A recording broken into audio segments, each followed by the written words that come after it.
बीडमधील संतोष देशमुख यांच्या हत्ये प्रकरणामध्ये विरोधकांनी धनंजय मुंडे यांना लक्ष्य केलेलं होतं आणि या प्रकरणावरती आता धनंजय मुंडे यांनी भाष्य केलं असून आरोपी कोणीही असले तरी शिक्षा झालीच पाहिजे अशी मागणी केलेली आहे। या प्रकरणामध्ये वाल्मिक कराड यांचं नाव सातत्यानं समोर येतंय।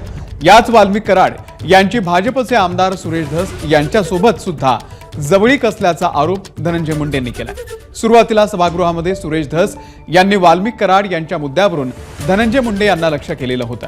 त्यानंतर आता त्यांनी प्रत्युत्तर दिलंय। दरम्यान हा खटला फास्ट ट्रॅक कोर्टात चालवण्याची देखील त्यांनी मागणी केलेली आहे। देशमुखांची निर्गुण हत्या झाली आणि ज्यांनी कुणी हत्या केली त्यांना शासन झालं पाहिजे, ते फासावर गेले पाहिजेत या मताचा पहिल्या दिवसापासून मी आहे। यात जे कोण गुन्हेगार आहेत त्या सर्वांना फाशीची शिक्षा करा, मग तो कुणी असो, कुणाचाही कितीचंही कुठल्याही जवळचा असो, अगदी माझ्याही कुणी जवळचा असो, तर त्याला सुद्धा सोडायचं नाही हा एक व्यक्ती म्हणत असताना फक्त राजकारणापोटी माझ्यावरती काही जणांनी आरोप करणं, याच्या मागे काय राजकारण असू शकतं हे आपण समजू शकतो। तर बीडमधील संतोष देशमुख यांच्या हत्या प्रकरणावरून संजय राऊतांची महायुती सरकारवरती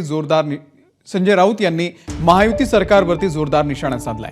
या हत्याकांडामध्ये सहभागी असलेले 2 मंत्री फडणवीसांच्या मंत्रिमंडळामध्ये असल्याचा हल्लाबोल राऊतांनी केलाय। दरम्यान या प्रकरणामध्ये धनंजय मुंडेंनी आणि अजित पवार यांनी राजीनामा द्यावा अशी मागणी देखील त्यांनी केली। दरम्यान दुसरीकडे या प्रकरणात एसआयटी चौकशी मागणी पहिल्यांदाच मीच केल्याचं धनंजय मुंडे यांनी सांगितलंय। संतोष देशमुख यांच्या कुटुंबियांना फडणवीस नक्की न्याय मिळवून देतील असा विश्वास यावेळी पंकजा मुंडेंनी व्यक्त केलाय।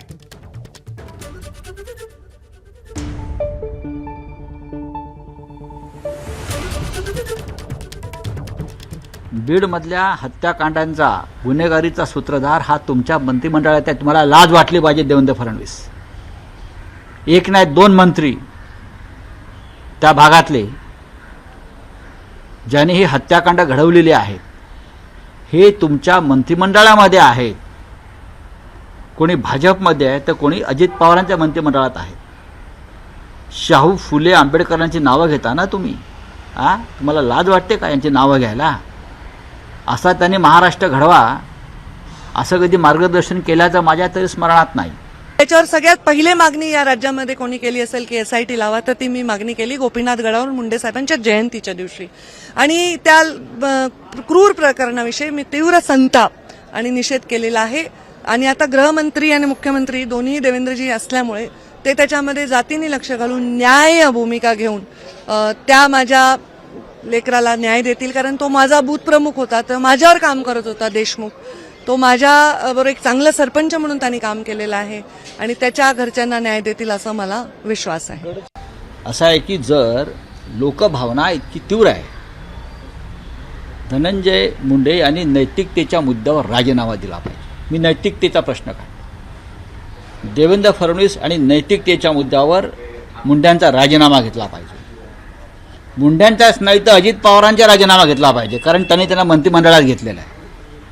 हे मी अत्यंत हिमतीनं धाडसानं सांगतो, त्याची किंमत मला मोजावी लागेल, मला माहिती आहे। तर बीडमधील सरपंच संतोष देशमुख यांच्या हत्या प्रकरणाच्या तपासाला आता वेग आलेला आहे। देशमुख यांच्या हत्येनंतर 12 दिवसांनी सीआयडीकडे हा तपास वर्ग करण्यात आलाय। आज सीआयडीचे अप्पर पोलीस महासंचालक प्रशांत बोरुडे हे बीडमध्ये दाखल झाले। पोलीस अधीक्षक नवनीत कौवत यांची देखील त्यांनी भेट घेतलेली आहे। देशमुख हत्या प्रकरणामध्ये 3 आरोपी अद्यापही फरार आहेत। फरार आरोपींचा पोलिसांच्या विशेष पथकाकडून शोध सुरू आहे। या केस संदर्भात सीआयडीचे अप्पर पोलीस महासंचालक केसच्या दिशेने निघालेले आहेत। दरम्यान संतोष देशमुख यांच्या हत्या प्रकरणावरती त्यांचे बंधू धनंजय देशमुख यांनी प्रतिक्रिया दिलेली आहे। मुख्य आरोपीला अटक का होत नाहीये हा सर्वांना प्रश्न पडलाय अशी प्रतिक्रिया धनंजय देशमुख यांनी दिलेली आहे। तपास करायला आरोपी अटक करायला काय अडचण आहे असा सवालही यावेळी त्यांनी विचारलाय।